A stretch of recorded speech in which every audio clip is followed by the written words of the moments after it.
They didn't even let me finish my coffee.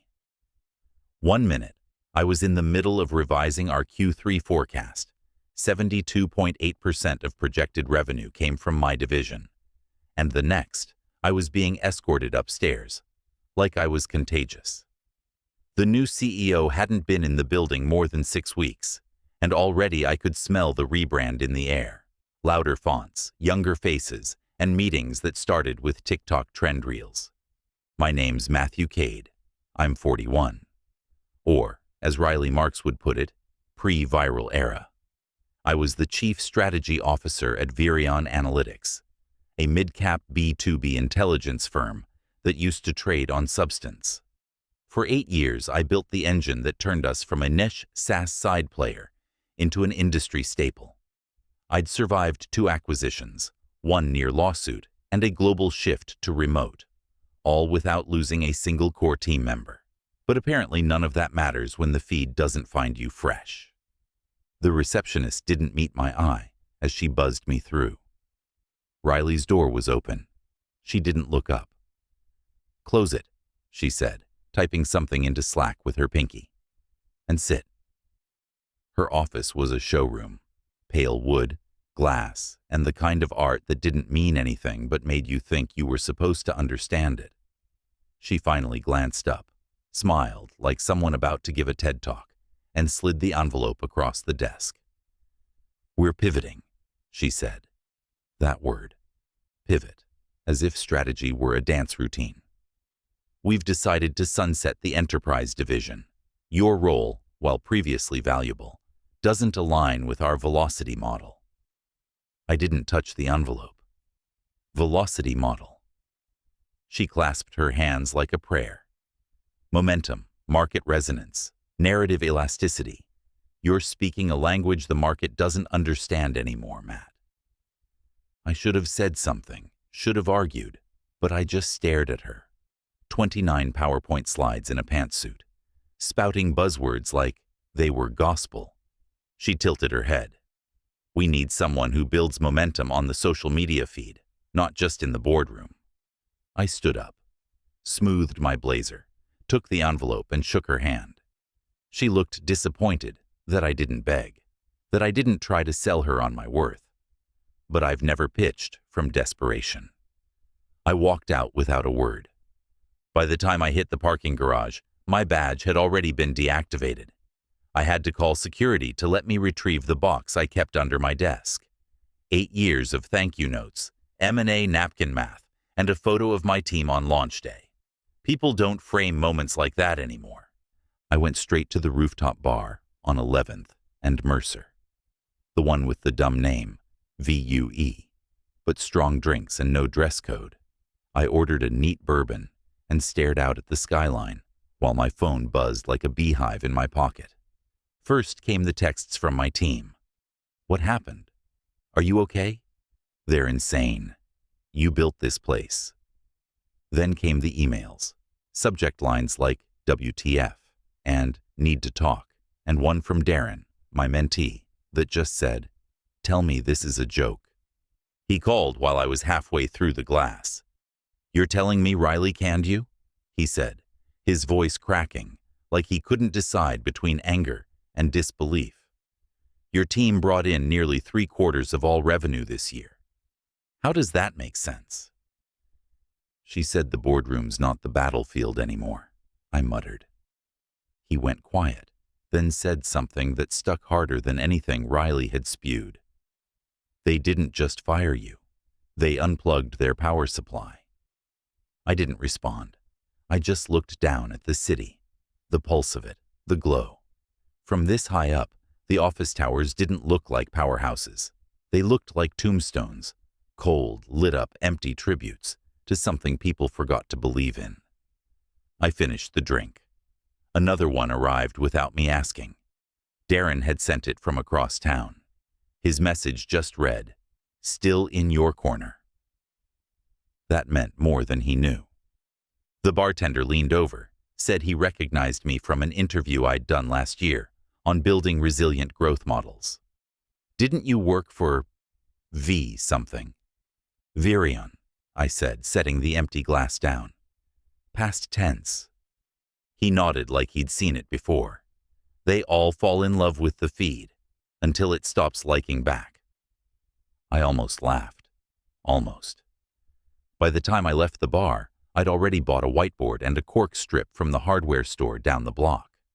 There's a quiet rhythm to being underestimated, a kind of calm before the market corrects itself. I didn't need to rant or go viral.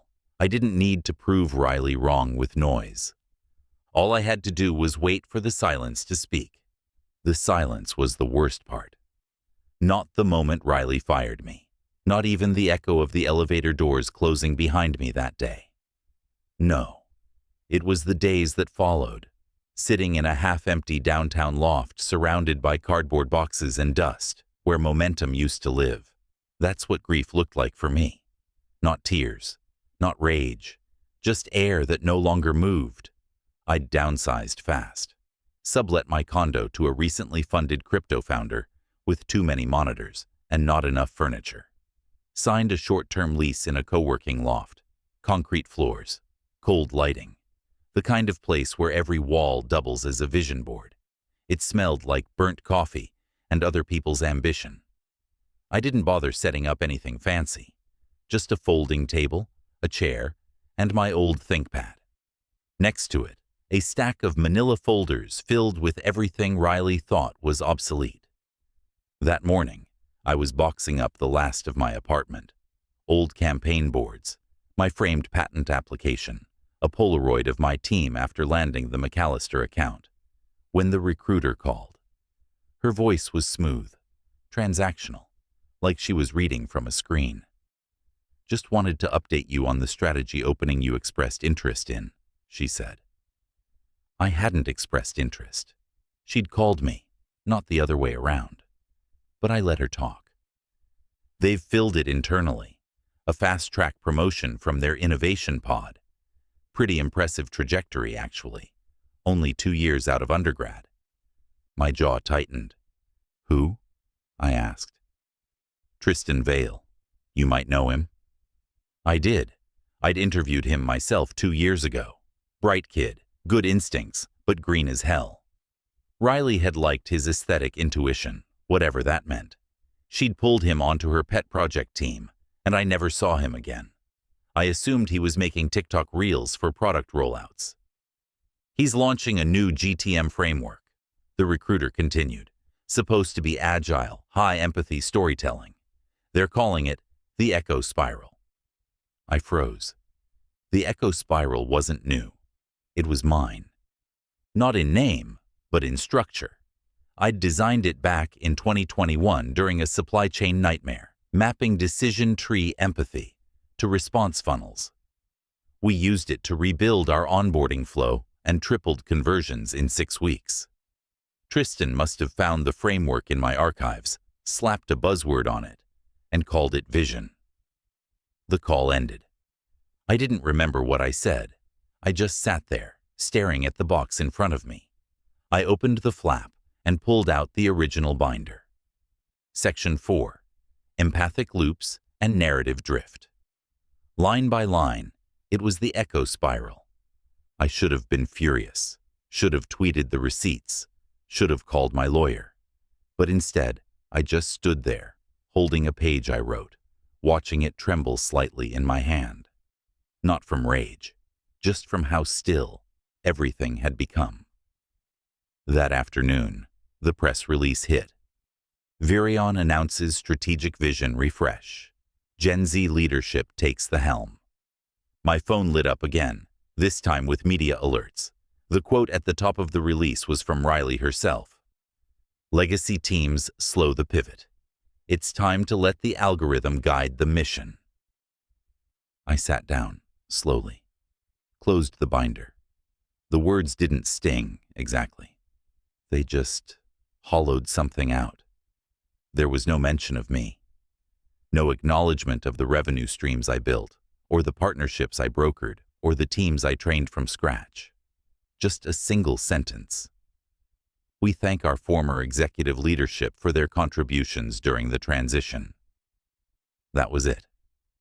8 years, reduced to the back half of a generic footnote. I reached out to one board member, Lydia Kwan. We'd clashed sometimes, but she respected numbers. I thought maybe she'd at least pick up. She didn't. I left a message that I deleted halfway through, then tried her assistant. No response. By the end of the day, I stopped trying. Instead, I went to the wall. The co-working space had a 12-foot whiteboard along the east side. I took a dry erase marker from my bag and started drawing. Not planning, just marking. I mapped Riley's public roadmap against the actual revenue lifelines. I layered in customer churn risk, then added projected decay curves from algorithm-dependent engagement. By hour 3, I had 5 timelines running simultaneously, none of them pointing toward sustainability. Momentum, Riley had said, but she measured it in hearts and shares. I measured it in renewal rates and deferred churn, in lifetime value that doesn't spike and vanish in a swipe. You don't build companies on trends, you build them on trust, and loyalty doesn't care about your aesthetic. I stepped back, looked at what I'd drawn. It wasn't vengeance, not yet. But it was the start of something, a signal. The kind you don't see right away. The kind that pulses underground until the whole damn system begins to shift. I capped the marker, sat down, and finally, I let myself feel it. Not bitterness, not ego, not even sadness, just clarity. They think I'm gone, but all they did was mute the wrong frequency. By week 5, the silence turned into signal. I wasn't the only one unplugged for being legacy code. Turns out, a handful of us had been dismissed within the same 2 quarters. CMOs, CROs, lead strategists, all cut loose by fresh-faced CEOs chasing virality like it was a currency. We started bumping into each other, at private LinkedIn DMs, off-the-record Zoom calls, one late-night fire pit conversation that lasted until sunrise. That's when it clicked. We weren't obsolete. We were the foundation. So I invited 5 of them to the loft. We met every other night. No slides, no recordings, just butcher paper taped to the walls and ideas sharp enough to make the glass tremble. We called it the Signal Room. Half joke at first, but the name stuck. We were done chasing the algorithm. Instead, we focused on signal strength, trust, clarity, and customer logic. The stuff that doesn't go out of fashion when the TikTok audio changes. Each of us brought something different. Nico ran ops for a Fortune 100 before he was replaced by an AI-first strategist. Amanda had rebuilt a global brand's pipeline post-pandemic before being told she lacked vertical storytelling. Jeff, Serena, and Carla rounded us out. Not one of us had less than 15 years in. Not one of us had any interest in going back to the noise. Instead, we went underground. We started quietly advising legacy companies, the ones left behind in the race for relevance. They didn't need viral, they needed viable. We took on 2 clients at first, both NDA-bound. Built new GTM strategies from the ground up. No fluff, no filters. One client, a Midwest logistics firm, saw their churn rate drop by 42% in a month. The other tripled retention after we re-engineered their onboarding flow, using a concept Riley had called outdated UX discipline. We didn't market ourselves. We didn't have to. Our work echoed, quietly, powerfully. The kind of resonance the feed can't measure, but the P&L can't ignore. By the time word started spreading in certain circles, Riley's company had begun to bleed. The press hadn't caught on yet, but I had a former product lead at Virion who still texted me updates. She sent me screenshots of internal dashboards. Growth was stalling. Ad costs were rising. The new VP, Tristan, the kid who stole my framework, was pushing a flashy new feature set that alienated half their core enterprise clients. The damage wasn't dramatic. It was slow, silent. The kind of decay you only see when you've built something before and watched it rot from the roots. Then came the message. It arrived on Signal, late at night. No name, just a phone number and a sentence. "You still believe in compounding strategy? I'd like to talk, off record." I stared at the screen, traced the number to a burner, but the syntax told me everything. Board level. Likely someone who voted to bring Riley in and was now watching the floor slip out beneath her. I replied, 1 hour, no assistants, no phones, Cafe Evo, sit by the back heater. I arrived early, wore a windbreaker and no tie, sat where I could see the door. She walked in exactly on time. Lydia Kwan. I'd left her a voicemail weeks ago. She never returned it. Now here she was, coat open, hair windblown, no makeup, no spin. "Don't say my name," she said, sitting. I didn't. She pulled out a folder and slid it across the table. Riley's last 2 quarterly pivots, internal assessments, churn forecasts, and this. She tapped the corner of a page. Tristan's new GTM plan. It's almost verbatim from your 2021 internal doc. "I know," I said. She leaned back. "You're not going to sue, are you?" I shook my head. No point. This isn't about punishment. It's about signal. Lydia stared at me for a moment, then nodded slowly. Her narrative's fraying. The board won't admit it publicly, but the loyalty metrics are in free fall. It's not trending. It's hemorrhaging. "Then stop the bleeding." She smiled, tired. "That's not how boards work. They wait until it stains the carpet." I slid my own folder across the table. My client success metrics. Real numbers. 2 mid-size companies outperforming forecast by double digits. 0 ad spend. All word of mouth. All strategy first. I didn't include my name. I didn't need to. Lydia took it. If she steps down, they'll need a recovery narrative. "I'm not offering myself," I said. "I'm offering proof that you don't need to chase noise to win." She stood, didn't shake my hand. "You're building something." I didn't confirm or deny it.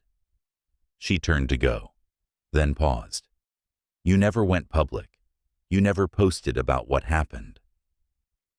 I looked past her, through the cafe window at the rain sliding down the glass. Some things are louder when whispered. And then she was gone. Back at the loft, the others were waiting. I stepped in, closed the door, and locked it behind me. The board was cracking. Riley was losing grip. And the signal room. We'd only just begun to broadcast. The leak hit like a slow-moving tremor. Quiet, then seismic. It wasn't public at first. The memo circulated internally at Virion's HQ, a dense, 12-page assessment prepared by Riley's own operations team. On page 7, in cold corporate language, it spelled out the root of the bleeding. A 23% drop in profit margins over 2 quarters, tied directly to her velocity-first strategy. They didn't call her out by name, but the fingerprints were unmistakable. Someone forwarded it to me through a private Proton mail drop. No greeting, no explanation, just the file and a timestamp. I read it once, then again. Margin erosion, churn acceleration, enterprise pullout. Every warning I had drawn on that whiteboard wall was playing out in real time. They hadn't just gambled on momentum, they'd mortgaged stability for aesthetics, and now the interest was coming due. I didn't gloat, I published. Not a takedown, not even a mention of Virion. Just a case study, clean, precise, and data-driven. I titled it, Quiet Compounds, How Narrative Substance Revived a Legacy SaaS Firm. I laid out the transformation of one of our signal room clients. Before and after churn rates, revamped onboarding sequences, customer retention lifts, reactivated contracts. I anonymized the company but detailed the methodology. My goal wasn't exposure, it was contrast. In a world drunk on disruption, I poured a glass of still water. By the time I hit publish, I knew exactly who would read it. 3 hours later, Lydia texted me. "Meeting scheduled. 8 a.m. Tuesday.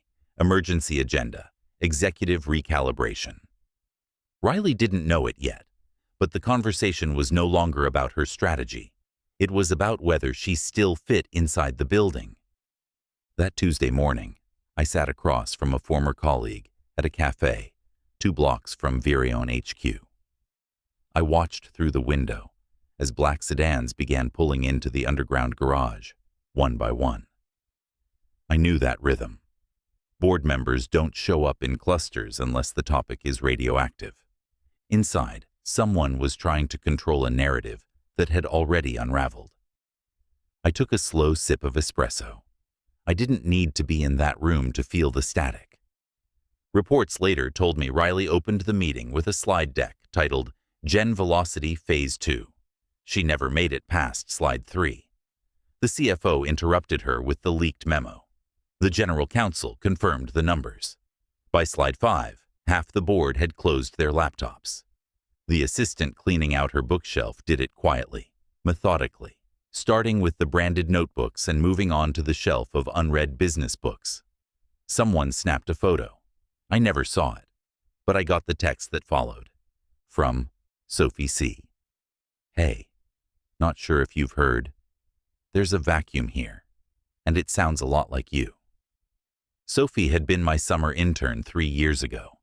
Smart, thoughtful, the kind of person who took notes on paper and always circled back with better questions the next day. If she could feel the shift, it was real. Still, I didn't reply. It wasn't my turn to speak. It was my turn to listen, to watch the cracks form exactly where they'd been warned. One of Riley's junior VPs posted a cryptic status update. If you chase the echo, don't be surprised when the room goes quiet. It spread fast. Her inner circle was fracturing. But I didn't take a victory lap. I walked back to the loft that evening with the sun dropping behind the skyline. Inside, the signal room was empty. Just me.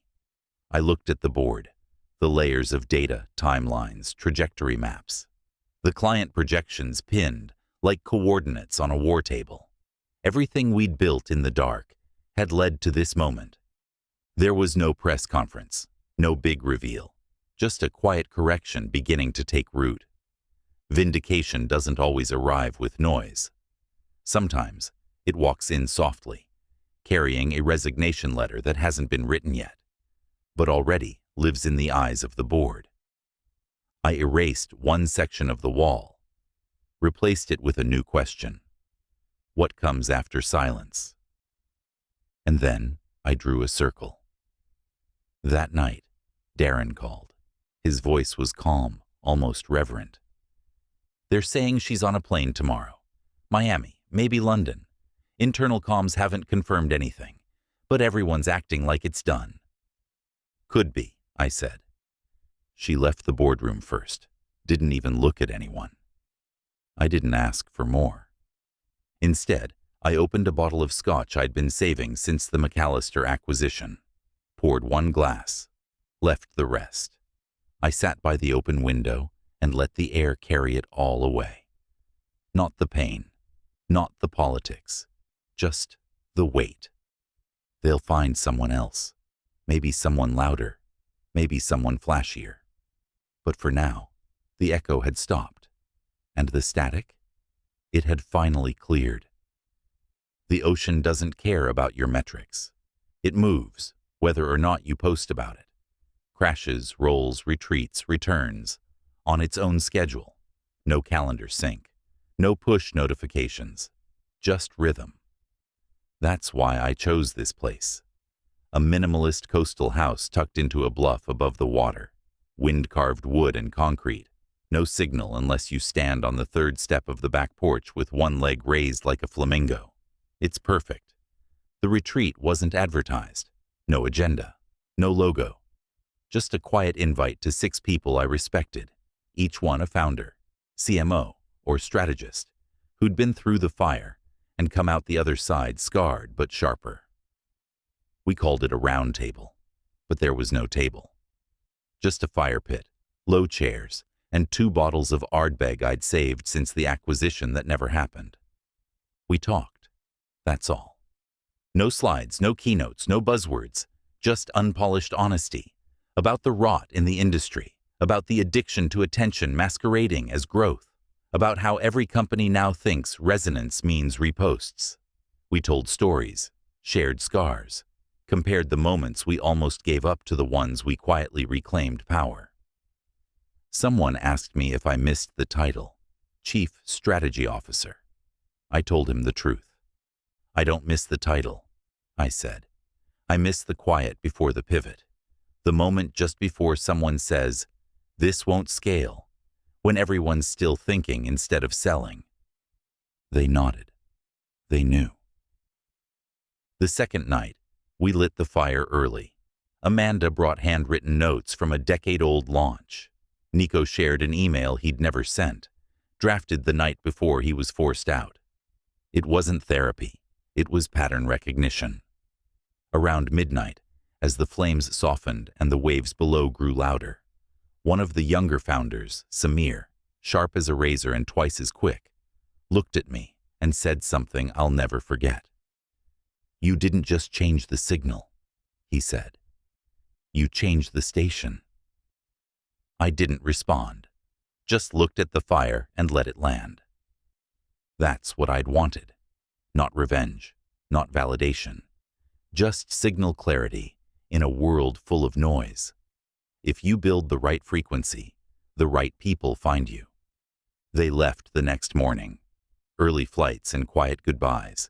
No selfies, no wrap-up emails, just handshakes and a shared feeling that something real had happened.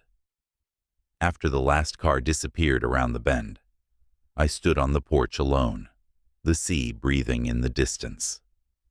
That's when the courier arrived. Black SUV, plain envelope. I didn't recognize the driver, but I knew the stationery. Virayon's executive letterhead, still embossed, still trying to feel important. I opened it slowly, expecting something cold and performative. What I got was silence. No apology, no reflection, just one clean line near the top. As of this week, Riley Marks has officially stepped down as CEO. That was it. No mention of me, no acknowledgement, just a shift in air pressure and a signature from the board's interim chair. I read it twice, then folded it once and tucked it under the ashtray on the porch. Riley never apologized, never had to. She wasn't built for remorse. She was built for movement. Flash, feed momentum. But momentum, untethered, spins out. I lit a cigar, sat back. Let the smoke drift upward as the sun dipped low across the horizon, painting the edge of the water gold. I thought about her words, the last ones she said to me before she pushed the envelope across the desk without meeting my eyes. We need someone who builds momentum on the social media feed, not just in the boardroom. And I'd smiled, shook her hand, walked out. She was right, in her way. Momentum matters, but not the kind that burns hot and vanishes, not the kind that chases eyes instead of earning trust. Real momentum is the quiet kind, the kind that compounds in rooms where no one's recording. Behind me, the house creaked once, then settled. The fire in the pit still glowed faint orange, the last coals of a conversation that didn't need to go viral to matter. I poured one last glass of scotch and let the wind cut through the silence. It didn't sting anymore. The betrayal, the dismissal, the name scrubbed from the boardroom wall. That wasn't loss. That was calibration. What I built now didn't need applause. It didn't need a logo. It just needed clarity.